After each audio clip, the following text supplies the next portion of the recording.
Chapter 1. The Hungry Child in the Neon Bazaar. The air of Catherine Nine's lower bazaar was thick with spice smoke and ozone, the kind of scent that clung to a man's clothes long after he left. Neon signs in half a dozen languages flickered against the haze, advertising everything from synth food to black market plasma cells. Eli Wren moved through the press of species with his hands in his jacket pockets, his shoulders hunched against the crowd. His boots struck the deck plating in steady rhythm, the sound swallowed by the clamor of voices, alien calls, and the low, ever-present hum of the station's reactors far beneath. He was here for scrap sales, nothing more. Yet in a corner where the light of the neon failed to reach, he caught the faintest movement. A child-sized figure crouched beside a refused chute, thin arms wrapped around bony knees. Her skin shimmered faintly under the neon spill. Not like any humans, opal-toned, catching the light in fleeting blues and greens. Her clothes were rags, torn and stiff with dirt, and her eyes, large, luminous, almost too bright, watched the crowd the way a cornered animal does. Eli slowed. "Don't," muttered a passing merchant, noticing his hesitation. The alien's mandibles clicked as he hissed. "They're strays. Thieves. Best ignored." Eli grunted, but didn't move on. Instead, he slipped a ration pack from his pocket, the kind that tasted like cardboard but kept a man alive on long salvage runs. He crouched, lowering himself to her level, ignoring the stares of passers-by. "Hungry?" he asked softly. His voice sounded strange here, human tones among the sharp, lilting cadences of the bazaar. The girl flinched at the sound, but her gaze darted to the pack. Her thin fingers trembled, reaching, then stopping short as though she expected a blow. Eli sighed, tore the pack open himself, and offered a strip of pressed protein. "Go on," he urged, pushing it into her hand. For a heartbeat, she only stared at him. Then, suddenly, she devoured it, small teeth tearing into the ration with desperate speed, as if someone might snatch it away. Eli watched, throat tightening. He'd seen hunger before, out in the belt colonies, during shortages, but something about the way she ate clawed at him. When she finished, she wiped her mouth with the back of her hand and looked at him again. Those eyes, too old for her face, glowing faintly in the neon mist. She whispered in broken common, her accent thick, almost regal despite her ragged state. "You do not know who I am." Eli frowned. "Doesn't matter. You look like you needed food." Her lips parted, as though she wanted to say more, but she only stared at him with a mix of wonder and fear. Around them, the bazaar moved on, traders shouting, lights flashing, the thrum of 1,000 machines and lives. But for Eli, the noise fell away. He had only meant to share a meal. Yet somehow, he felt the weight of something far larger settle onto his shoulders, as if that small act had just tipped the balance he couldn't see. The girl held his gaze, and in her eyes burned a secret he wasn't ready to know. Chapter 2. The Chase Through the Docking Rings. The next morning, the bazaar felt different. The neon still pulsed. The vendors still barked prices. But beneath it all attention coiled, sharp as a blade waiting to strike. Eli noticed in the way the merchants kept glancing toward the docking ring entrances, and how patrol drones hovered lower than usual. He was halfway through haggling over a coil of cracked hypercable when the noise erupted. The crowd split like water under a storm, alien civilians shoving each other aside as a squad of armored guards thundered down the main corridor. Their armor gleamed with the red and gold crest of the Terran Dominion, plasma rifles slung at the ready, and they were hunting. Eli didn't need anyone to tell him who. His stomach sank as he saw a small flash of movement near the edge of the plaza, opal-toned skin, darting eyes. The girl, she had seen them, too. Her gaze locked on Eli for the briefest second, a silent plea, before she vanished into the maze of stalls. "Void, take me," Eli muttered. against every bit of better judgment. His legs carried him after her. "Human," one of the merchants shouted after him. "Leave it, she's marked." Marked. The word dug into his mind like a hook. But there was no time to wonder. Plasma bolts sizzled past, vaporizing chunks of steel plating and sending market stalls into flames. Eli ducked low, weaving between a two-headed trader and a vat of glowing fungi, until he found her wedged in a narrow gap between cargo crates. "Move," he barked. She blinked at him, startled. Why help?" "Because I'm too stupid to walk away," he snapped, grabbing her wrist and pulling her into the shadowed tunnels that wound beneath the station's docking platforms. The air grew colder here, the buzz of Bazaar fading into the heavy pulse of engines cycling overhead. The corridors were narrow, lined with rusting pipes that hissed with steam. Gravity faltered the deeper they went, until Eli's boots barely touched the grated floor. The girl kept pace beside him, no longer stumbling like an orphan. Her strides were sharp, deliberate, almost military. Eli noticed, even through his adrenaline haze. She wasn't what she seemed. "Left!" she shouted suddenly, tugging him toward maintenance hatch. They slammed through it, weightless for a heartbeat as the artificial gravity cut out completely in the docking ring. Their bodies floated into a hollow stretch of steel ribs and observation glass, the void of space visible beyond, dotted with station lights and distant stars. Plasma fire followed them in, streaks of white-blue cutting across the dark. Eli shoved the girl forward, twisting midair to kick off a support beam. The zero gravity spun him, stomach lurching, but he slammed his hand against a handhold and launched them both down the tunnel. "You're too slow," the girl hissed, her voice steadier than her years. "You're welcome." Eli shot back through gritted teeth. Ahead, the battered hull of his freighter, the Windfall, floated in its berth, a half-forgotten salvage ship, patched with mismatched plates, engines humming low. To Eli, it had never looked so much like salvation. But the Dominion guards weren't far. Sirens wailed now, echoing through the docking ring, the sound vibrating in his teeth. They hit the airlock hard, Eli slamming the override with the heel of his hand.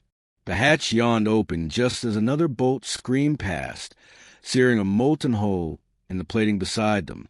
Together, they tumbled inside, gravity reasserting itself with a gut-wrenching lurch. The hatch sealed. For a moment, silence fell. Only the thrum of the Windfall's old reactor filled the air. Eli leaned against the bulkhead, breath ragged, eyes narrowing at the girl who stood steady, no longer looking like any lost child. "You want to tell me," he said, voice low, "why Dominion soldiers are tearing half a station apart for you?" She met his gaze with those luminous eyes, something fierce and unspoken burning in them. "You will know soon," she whispered. And in that instant, Eli knew he had stepped into something far larger than himself.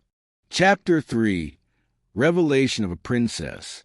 The Windfall's engines rumbled to life, the vibrations running through the deck like the heartbeat of some weary beast. Eli sat in the pilot's chair, fingers dancing over cracked controls, coaxing the ship away from the station's gravitational clamps. Out the viewport, Kethra 9 receded, its neon halo bleeding into the black sea of stars.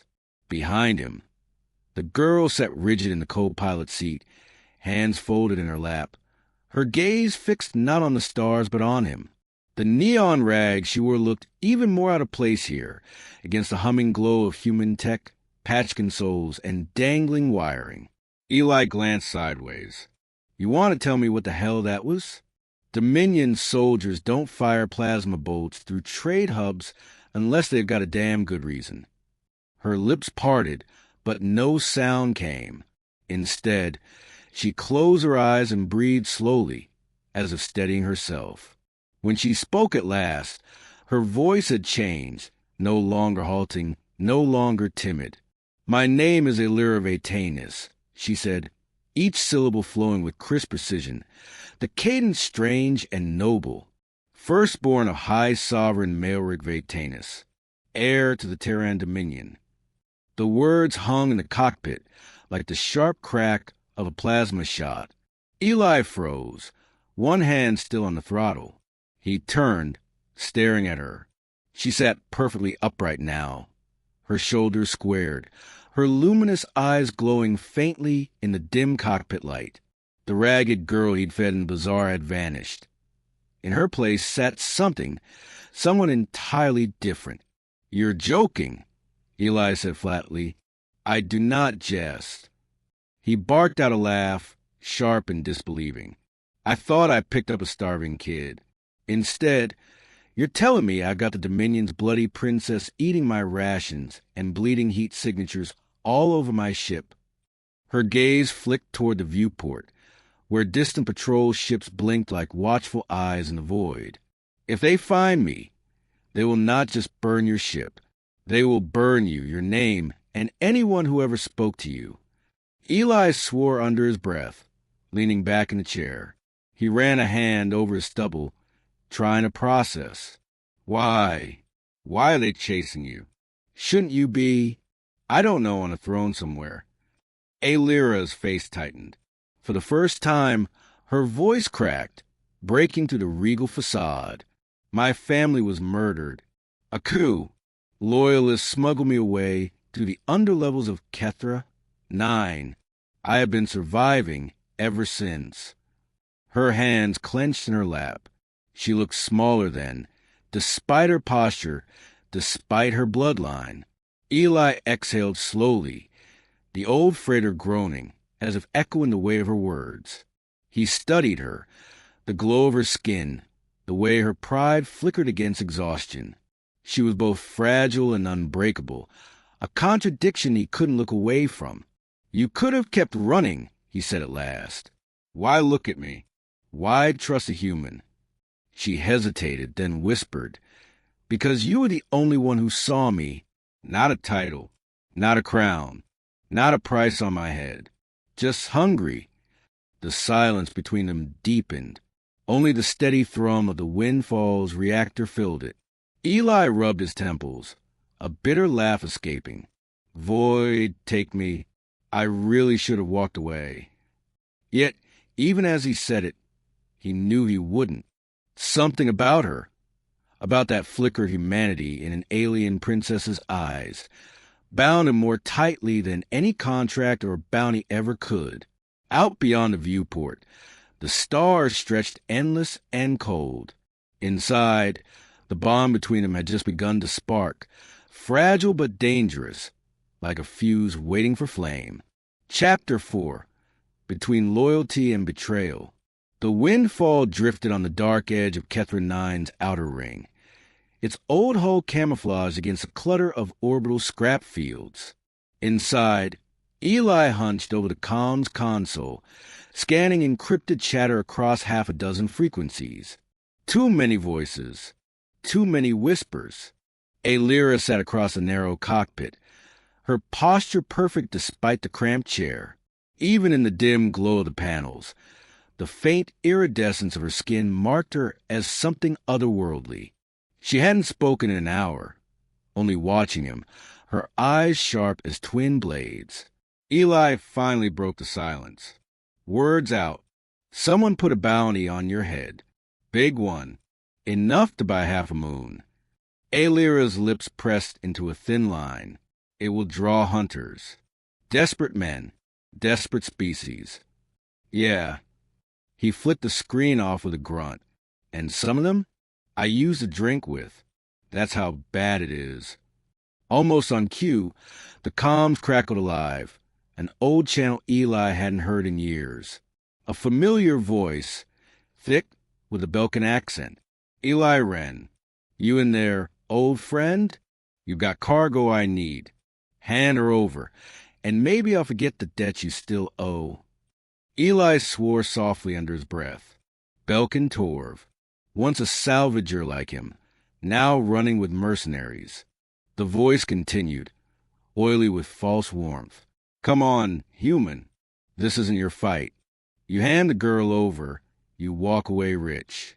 You know how these stories end otherwise. Alira's gaze never left Eli. She didn't flinch, didn't beg. She simply studied him, as if weighing whether he would prove to be just another betrayer. Eli leaned back, fingers drumming on the armrest. The ship's hum filled the pause. "Funny thing, Torv," he said, finally pressing the calm switch. "You always think I'd sell out the people who trusted me. Maybe that's why you're still working for someone else's coin." Static swallowed the channel. When it cleared, Torv's laugh was colder than vacuum. "Then you've chosen your grave." The calm cut. For a moment, only the low thrum of the Windfall's reactor remained. Eli turned toward Alira. She hadn't moved, but something in her eyes had softened, a crack in the flawless veneer of a princess. "Why?" she asked quietly. "Why risk everything? You owe me nothing. Your species owes us nothing." Eli shrugged, though his jaw was tight. "Because you're not a bounty. You're not a crown. Yesterday you were just a kid who needed food, and I'm too damn stubborn to pretend otherwise." Alira blinked, and for the first time since revealing her name, she seemed uncertain, as though the steel that had kept her alive wavered against something far more dangerous than assassins: trust. She turned her face toward the viewport, hiding the faint tremor in her voice. "Humans, you defy reason. No, wonder your kind frightens the Dominion." Beyond the glass, pinpricks of light bloomed, ships emerging from hyperspace, bounty hunters, Dominion loyalists. The storm was coming, and Eli knew that his choice had already bound him to her fate. Chapter 5: The Battle for Freedom. Warning klaxons howled through the Windfall as the first barrage struck. The old freighter shuddered, its patched plates rattling against a fury of plasma fire. Red lights bathed the cockpit, painting Eli's scarred knuckles as his hands flew across the controls. 3 ships closing from starboard, he barked, teeth clenched. Alira gripped the co-pilot's chair, knuckles white against the leather. The princess mask had slipped away. Now her eyes burned with raw fear. Yet she didn't scream, didn't panic, just held fast, watching him work. The Windfall rolled clumsily, dodging between hulks of abandoned cargo pods that drifted in the orbital lane. Plasma bolts seared past, lighting the black with electric fury. "They're faster than us," Alira said tightly. "Course they are." Eli slammed a lever forward. The freighter groaned as hidden thrusters ignited, pushing the ship into the debris field. But faster doesn't mean smarter. Through the viewport, jagged wrecks loomed. Broken freighters, shattered fuel tanks, the graveyard of Kethra 9's forgotten traffic. Most pilots avoided the stretch. Too risky. But Eli had spent half his life picking salvage from the bones of dead ships. He knew every drift, every blind corner. The hunters followed, confident. Eli grinned, sweat beading his brow. "Come on, you bastards. Let's dance." He killed main power, plunging the Windfall into darkness. For a breathless second, only the emergency lights glowed red. Then, with practiced speed, he rerouted auxiliary energy to maneuvering jets. The ship slid silently between wreckage, hidden in shadow. Confused calms erupted from the hunters. Lost target, sensors blind in debris. Eli kicked the throttle. The Windfall darted from hiding, slingshotting around a fractured tanker. He released the ship's meager payload, rusted scrap containers, and ignited them with a pulse from the aft cannons. The resulting explosion lit the void, tearing one of the hunters apart in a blossom of fire. Alira gasped softly. You turned garbage into a weapon. Salvager's trick." Eli flashed a crooked grin. "Never underestimate human junk." The remaining ships bore down, furious. Bolts hammered the Windfall, rocking her to the core. Panels sparked, alarm screamed. Eli gritted his teeth and shoved the controls harder, weaving through metal skeletons with reckless precision. One hunter clipped a girder, spiraling into wreckage. The last pressed closer, plasma fire scorching across the freighter's flanks. Eli's jaw tightened. Too close.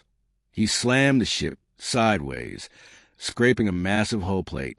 Sparks sprang into the void. The pursuing craft tried to match the maneuver. Too late. It slammed into the wreckage, erupting in flame. Silence fell. Only the groaning of the Windfall remained. Eli leaned back, chest heaving, his shirt damp with sweat. Alira's wide eyes never left him. In them, all eclipsed fear. You fought not like a warrior, not like a commander, like a survivor. Every move, desperate, clever, ruthless. Eli snorted, shaking his head. I fought like a human. We don't have empires or thrones to hide behind. Just grit, scrap, and a refusal to quit. Alira's lips parted, but no words came. Instead, something softer stirred in her gaze, a spark of respect, and something deeper. The Windfall drifted free of the debris, scarred but alive. Behind them, wreckage burned against the stars, a testament to human stubbornness. But Eli knew this was only the beginning. And Alira knew, perhaps for the first time, why her people whispered both fear and fascination when they spoke of humanity. Chapter 6, The Princess's Offer. The Windfall limped through the quiet lanes of deep space, her hull scarred and smoking. Inside, the cockpit lights glowed low, casting long shadows across the cracked consoles. The roar of battle had faded, replaced by the steady thrum of the reactor, a heartbeat against the silence of the stars. Eli slumped in the pilot's chair, sweat plastering his hair to his brow. His hands shook as he checked readouts, fingers stained with grease and blood, systems failing, shields gone, hull integrity at 40%. Still, they were alive. Beside him, Alira stood at the viewport, her slender frame silhouetted against the infinite sprawl of starlight. She hadn't spoken since the last hunter's ship had exploded in fire, but now, with the danger past, her voice returned, quiet, almost reverent. You should have left me. Eli barked a tired laugh. Yeah, well, never been good at walking away. She turned, her luminous eyes studying him with unsettling intensity. The mask of regal control was gone. In its place stood a young woman who had seen too much, lost too much, but still carried the weight of an empire on her shoulders. When I fled Ketra 9, she said softly, I thought my fate sealed to be hunted, cornered, erased. But you risked everything, not for a crown, not for power. For me. Eli shifted uncomfortably under her gaze. Don't dress it up. I'm just too damn stubborn to let some kid starve. Alira stepped closer, her iridescent skin catching the faint glow of the consoles. That is what frightens my people about yours. The Dominion rules with order, logic, bloodlines. But humans, you act without reason. You fight when outmatched. You give when there is nothing to gain. That chaos, that heart, it cannot be conquered. Her words struck deeper than he expected. Eli looked away, pretending to study the damage readouts. Alira's voice softened. You are unlike anyone I have ever known. And because of that, I would give you what no throne, no empire, no treasure could match. Eli frowned. And what's that supposed to mean? She leaned closer, her eyes shimmering like starlight reflected on water. A choice. To stand with me, not as servant, not as subject, but as equal, as the one I trust above all others.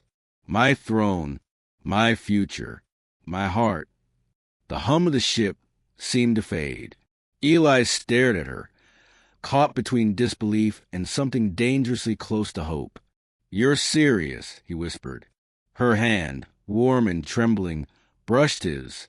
I was a starving orphan when you found me. You saw me, not my bloodline, not my name, just a girl in need. For that, Eli Wren, you have my loyalty, my life. And if you will have it, my love. Outside, the stars stretched endless, vast and eternal. Inside, on a battered human freighter, the course of empires bent around a single act of kindness. Eli exhaled slowly, a crooked smile tugging at his lips. Guess I've always had a weakness for lost causes. Aelira's answering smile was fragile but radiant, and in that moment, amidst scars and silence, the human and the princess found something stronger than war, thrones, or destiny. Something only humanity could spark. The Windfall drifted in the quiet void, her battered hull glowing faintly against a field of alien constellations. The battle was over. The hunters gone. Only the low hum of the engines and the steady pulse of artificial gravity remained. Like the heartbeat of a survivor refusing to die, Eli stood by the viewport, hands braced against the frame, watching the stars wheel endlessly beyond. He had fought, bled, and gambled his life for a girl who should have been untouchable. And yet here she was, standing beside him, her reflection shimmering against the glass. Aelira's voice broke the silence, soft but steady. I was an orphan to you, not a crown. No one in my empire has ever looked at me that way. She turned to face him fully, her luminous eyes shining with something more vulnerable than fear. Hope. Eli chuckled, rough and weary. Guess I never cared much for crowns. Too heavy for my taste. She reached for his hand, fingers cool against his scarred knuckles. Then let me give you something lighter. Not a throne, not an empire, just me. For a moment, neither spoke. The Windfall's reactor hummed. Neon traces of distant stations glittered like city skylines against the void, and somewhere in that silence, the galaxy seemed to pause. Eli squeezed her hand, a faint smile cutting through the exhaustion. Then I reckon we've already won.